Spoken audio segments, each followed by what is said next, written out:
Sebelum masuk ke penggaraman, di sini saya akan menjelaskan sedikit tentang garam. Nah, garam merupakan salah satu komoditas yang paling populer di masyarakat.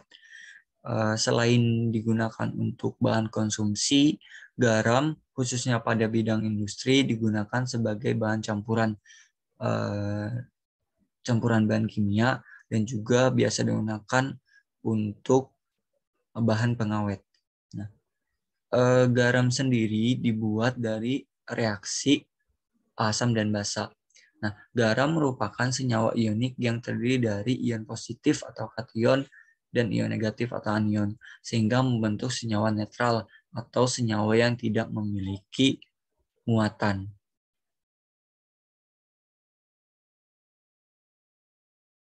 Garam sendiri memiliki rumus molekul yaitu Na+ dan Cl-, yang mana natrium memiliki ion positif yang berperan sebagai kation dan klorida yang memiliki ion negatif yang berperan sebagai anion. Nah, adapun sifat garam yaitu memiliki sifat dan karakteristik higroskopis yang artinya mudah menyerap air pada lingkungan sekitarnya. Dan garam memiliki titik lebur pada tingkat suhu 801 derajat Celcius. Nah, adapun penyusun garam dalam hal ini kita ambil contoh garam dapur. Nah, komponen-komponen garam itu pada umumnya terdiri dari komponen organik ya. Misalnya natrium dan klorida. Nah, adapun persentase kandungannya masing-masing yaitu 39,39% natrium dan 60,69% klorida. Dalam bentuk padatannya, garam berbentuk kristal seperti kubus dan berwarna putih. Sedangkan jika dilarutkan dalam air, garam akan larut dan membentuk larutan elektrolit.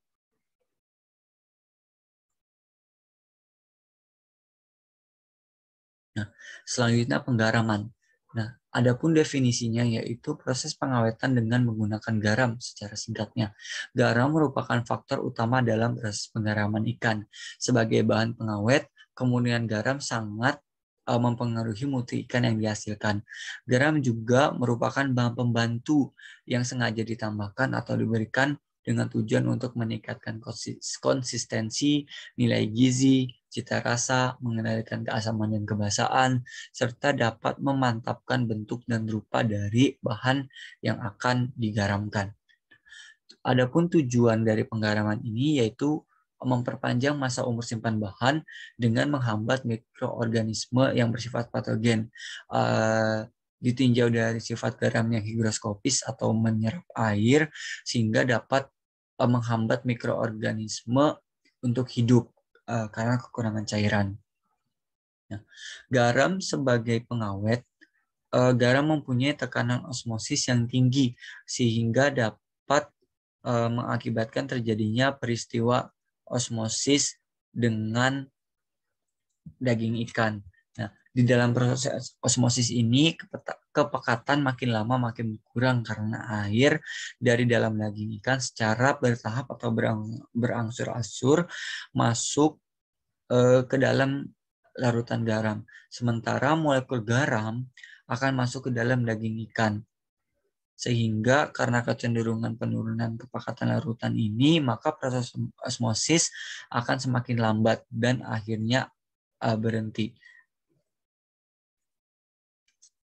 Nah, proses pengawetan dengan penggaraman ini umumnya terjadi dua proses, yaitu proses penggaraman yaitu dengan pemberian garam atau penurunan garam pada bahan dan proses pengeringan untuk menghilangkan sisa-sisa cairan atau air yang dalam bahan yang tidak terserap oleh garam.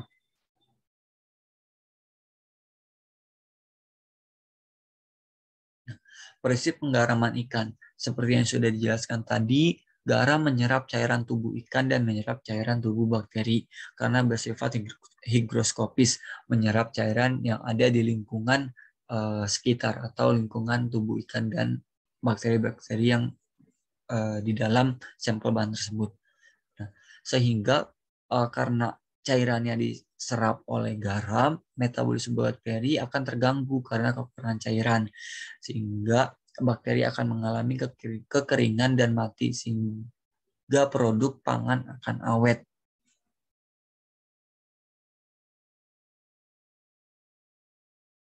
Jenis penggaraman ikan itu ada 3, yaitu ada penggaraman kering, penggaraman basah, dan penggaraman campuran.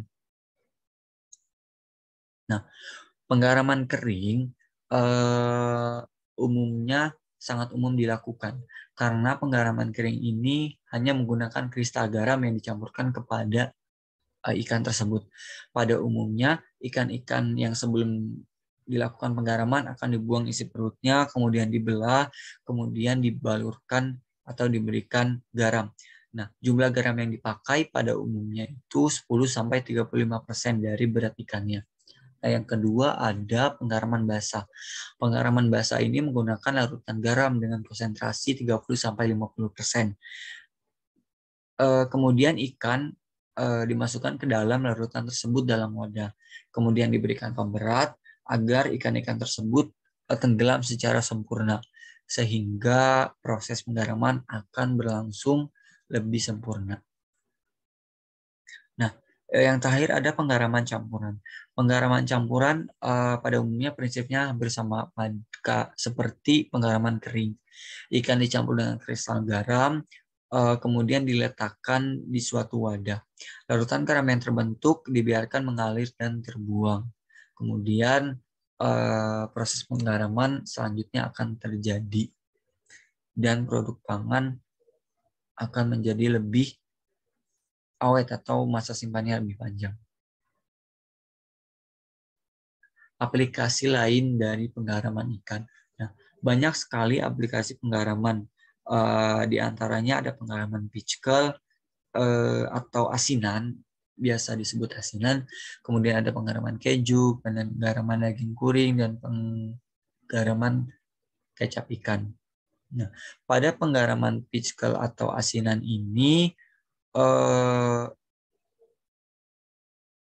bertujuan untuk meningkatkan karakteristik organoleptik dari produk dan juga tentunya untuk memperpanjang umur simpannya. Nah, diketahui penggaraman selain penggaraman ikan seperti piskel, keju, kuring, dan kecap ikan ini dilakukan fermentasi terlebih dahulu, kemudian dilakukan penggaraman untuk memperpanjang umur simpannya dengan memberikan larutan garam atau kristal-kristal garam pada sampel produk pangan. Nah, sekian penjelasan tentang proses penggaraman pada ikan. Kurang lebihnya mohon maaf. Terima kasih. Wassalamualaikum warahmatullahi wabarakatuh.